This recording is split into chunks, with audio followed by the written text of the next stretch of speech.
We are live in Springfield, From Missouri. Springfield, Missouri. It's the Ron Bass Show. It's your source for inspiration, encouragement, motivation, dry humor. Mr. Brent Atterbury. Hello there. Hello there. I'm glad you're here. Hola. I've been doing a lot of business with a lot of people from Mexico this week. Really? Sí. Wow. Yes. Hola. That's hello in Spanish. Okay. Yeah. And they'll say, can you speak Spanish? And I say, un poco. So, What's that mean? A little bit. Oh. Yeah. I've got some good friends at the gym that are from Mexico, and I was talking in Spanish, and they were laughing, shaking their head like, no, Ron, you need really to learn a little bit more. It's not too good, but hey, I try, right? Yeah. Okay, guys, we got some good stuff for you this week. Stuff. We like stuff. We do. Yep. But not to be a Debbie Downer, I just want to start off with a quick story about somebody that I've known for a long time, and it's another example of why you don't want to do drugs and drink and do all the bad things. This friend of mine passed away. She couldn't have been 50 years old.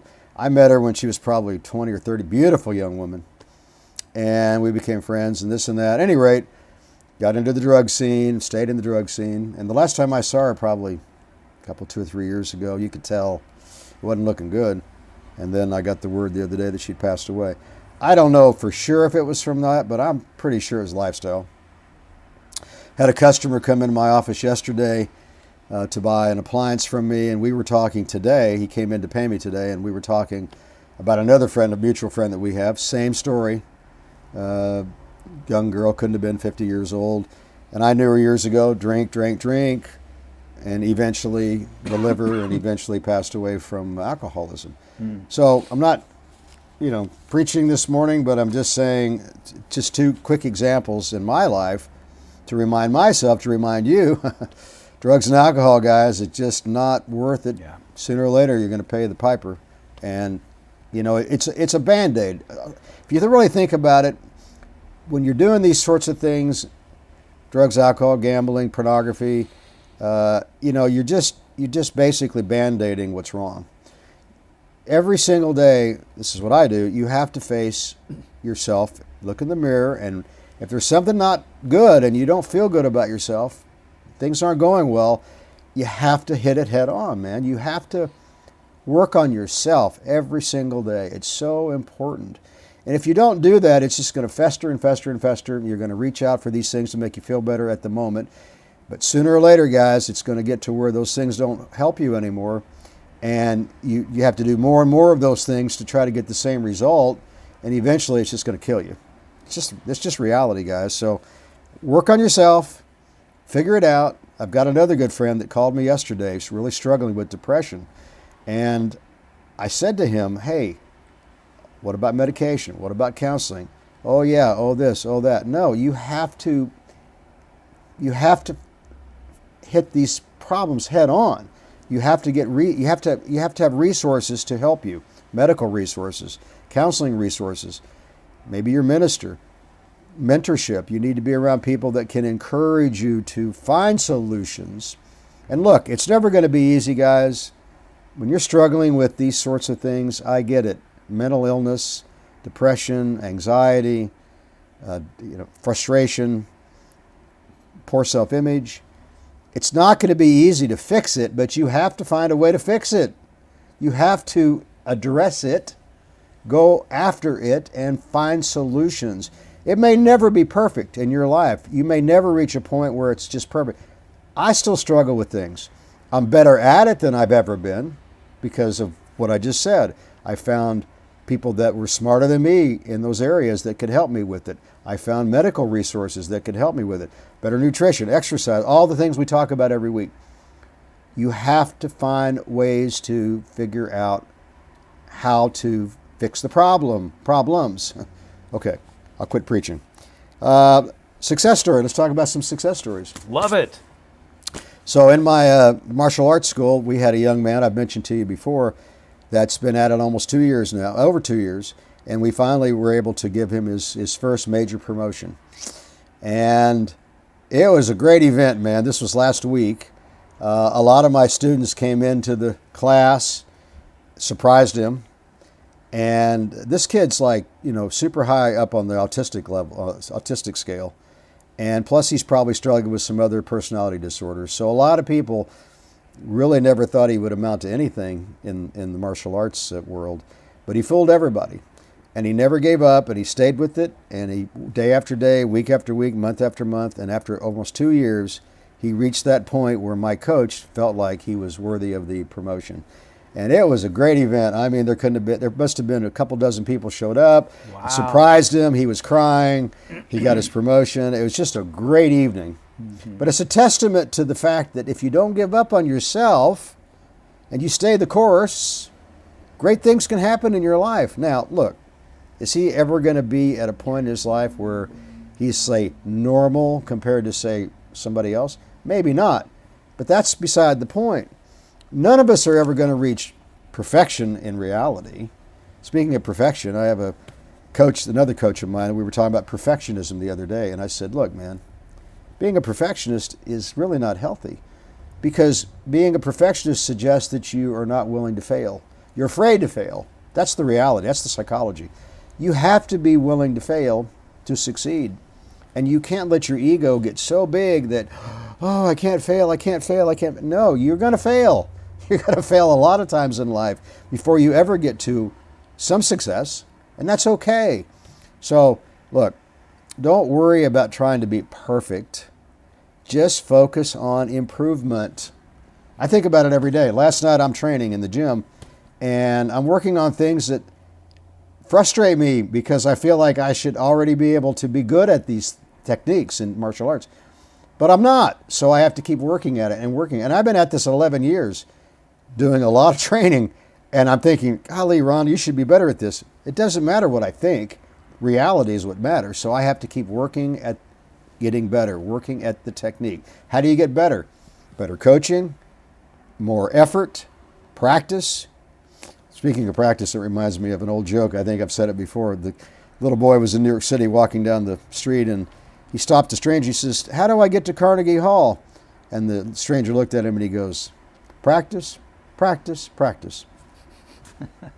That's the bottom line, guys. That's the only way you're ever going to get ahead in life, is to practice at your art, practice at your skill. So was your student, I'm assuming Yes. your student faced bigger challenges than the average Joe Much to bigger. get to this Yes. win that he got Yes. to. Okay. So And he's a good classic example. He has every excuse to give up. every excuse in the world, man. You He know. comes from a dysfunctional family. He's got his own personality disorders he has to fight. He can't hold a job because of his personality disorders. It's his family. Half of his family's in prison. Half of his family are either drug dealers or doing drugs. On and on Golly. and on and on and on and on and on. But he did not quit. He did not give up. And I always said to myself these past 2 years, the only shot he's really got is to be around a group of people like our gym, where they're progressive and ambitious and good-natured and helpful. Back to mentorship. I mean, you got to be around good people, guys. Yeah. You don't have to do anything, but my suggestion is, if you do that, you're more likely to come out of your doldrums, your bad situation, and improve your life and come up. At any rate, great story. Really happy for him, and he continues to, like I say, last night he was the only student that showed up in my school, and it was just him and I that trained last night. Shows you, even after he got his promotion, what does that say? He's the journey continues, right? Because he wants to learn and get better at his trade and his art. Then he's signing up for a tournament coming up in January, which we're both going to go to and compete. I'm excited for him. And by the way, this guy is tough. I mean, he's like 220 pounds, like 6'2". I mean, he's a real athletic specimen. So yes, he's got these other issues going on, but he's very athletic. And when I'm training with him, it's not very easy, because this kid's tough and strong. He doesn't know his own strength. Yeah. It's like really interesting, but I'm really happy for him. Okay. Good. Moving on to the next success story. This is a cool story. And I tell these stories, guys, just to make the point, just to make, to make a point. And I use stories, of course, as an example to make the point. So There's a garbage worker. This is in somewhere in New York. Kid couldn't have been 13, 14, 15 years old. Struggling in school. They're living, no heat in their home. I mean, it just typical poverty coming up in a bad situation. And so he gets a job as a garbage worker. And he has to get up at 4 o'clock in the morning to do his job. And make a long story short, he wanted to go to law school. He was a pretty smart kid, but bad environment. So he's a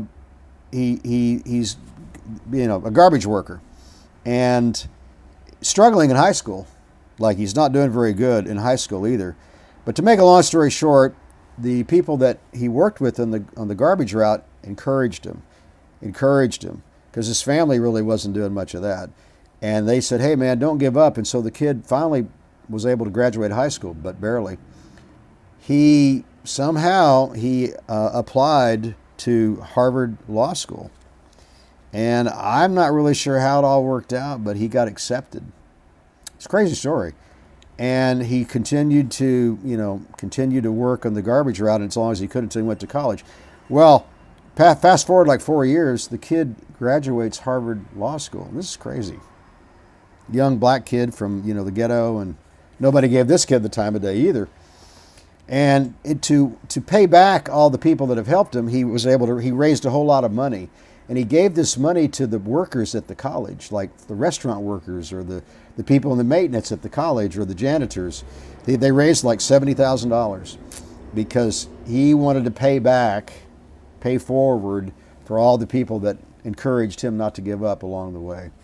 Just a cool story, Wow. I'm sure there's a lot of stories like that, but in this particular story I read about and want to share it with everybody. He graduated? Is he in a Graduated law school. Okay. So now he's going to be taking his what do they call the test to become a lawyer? The final test. Yeah. I don't know. I've never done that before. No, I haven't either. But I do have a good friend. My former black belt's wife became a lawyer, and she lives in Charlotte, North Carolina. Well, let's see, Raleigh, North Carolina. And man, it was hell to pay. I remember being around her because I would go to my black belt's home and we would train, and she would be in the living room studying. This went on for years. And finally, she graduated college and graduated law school, and then she had to take her test. The bar. The bar. And she passed it. Then she moved to North Carolina, and she had to take the bar there. And I saw recently on Facebook she passed that as well. Very good. So another example of somebody that, she was in her 40s. I mean, she didn't do this young. Yeah. But the stories go on and on and on, where if you don't give up on your goals and you stay with it, hell, sooner or later you're going to get better at it. Even like myself, doing martial arts starting at 61, and I'm not trying to hey, look at me, but I'm just not that kind of person to give up. And staying with it to be able to improve yourself and get to the point where you can coach. It's crazy. I'm looking back on my life thinking, man, but it's another example of not giving up, giving in, no matter how uncomfortable. And I can tell you, it has not been a comfortable ride. But the longer you do it, the more you enjoy it, and you enjoy the struggle, because you know that now you've proved to yourself, hey, I can do it. I can deal with the uncomfortableness. It's not that bad. And to be able to accomplish the goals way out exceeds the uncomfortableness and the difficulties. It makes it well worthwhile. All right. Golly, I guess I've already talked too much, huh? Breaking news, sir. Oh, well, hey, have you ever dreamed of or always wanted to drive the Wienermobile? No, but I've seen the Wienermobile on the internet. It looks pretty crazy. Yeah. Well, hey, guess what? They are hiring. They're hiring? Yes. Oh, yes. my goodness. That's Applications are being accepted right now through January 31st. To drive the Wienermobile. To be from Oscar Mayer. Mayer. To be the next class of hot doggers. Oh my God. That's what they call them. Hot doggers. It's a 1-year full-time adventure. You got to sign a contract for Wow. 1 year. You travel all over the place. Right. And the Hot Dogger program was created to mentor young talent and prepare future leaders who embody innovation, creativity, and community spirit, the brand That's said. cool. This is a This is basically our brand ambassador. When you hop out, you're like, you're excited about hot dogs. You're excited about hot and dogs. Oscar Mayer, yes. Oscar Mayer. So, yeah, it's if you want to be a hot dogger and drive the Wienermobile, you actually can. I if you bet that's apply. a competitive scenario too. I bet it I bet is. there's a lot of people signing up. I bet it is. Let's see. According to the job posting, a base salary of $35,600 and a weekly allowance of $150 for meals and personal Wow. travel. That's crazy. So you get a full health package. Let's see, time off, 100% of hotel expenses That's covered. crazy. Only 12 people are going to be selected. Wow. They're calling them super fans. Yes. So you That's got to be very crazy. excited Yeah. and want to do this. That's interesting. So, also today, because we're getting so close to the holidays, is Answer the Telephone Like Buddy the Elf Day. So, Gosh. That's funny. it's also Bake Cookies Day. Oh, we like cookies. Yeah, yeah. And it's National Regifting Day. Have you ever done that? No, Oh, well, I know a lot of people do. they do. Yeah. So you get the gift and then you A lot of people get gifts they don't want. And then they don't re-gift like. it and give it to Yeah. somebody else? Garage sale or regift, yeah. or they sell it. That's kind of tacky. It is. Oh my They don't gosh. tell the other person. I don't know. No, of course not. But that's pretty tacky. It is. Sorry. Yeah. But it happens. A Sure. lot. A lot. Yeah. Okay. Is that all you got? Yes, sir. Man. Well, guys, look. It's really not that complicated. People make success, to be honest, they make it too hard. It's just hard work over the long course of time. And you can't be lazy and be successful. It doesn't work out. So, look, set your goals, review them every day. Do like I do. Get a business card on the back of it, write your goals down and date it and sign it. So it's a contract to yourself. And if you don't reach that goal at the end of a year, just reset the date another year. That's what I've done since I was really young. So everything I do is based on the back of that business card, those goals, because you become what you think about. So when you touch put that inside of your billfold, and every time you touch your billfold, you'll recite that goal. You become what you think about. It just has to happen. So, look, guys, don't beat yourself up. Compliment yourself. Pat yourself on the back. If you're not getting where you want to get to in life, don't give up. Just keep working at it. It's okay. I have failed. I can't even count how many times. It doesn't matter. Pick yourself back up, brush yourself off, and keep moving. Okay. Look, guys, eventually, if you don't give up, those stars, they're going to line up. And when that happens, you're going to be better off for it. So until that time comes, and even after that time comes, keep your chin up, keep your head up, and the most important thing is every single day, always stay positive.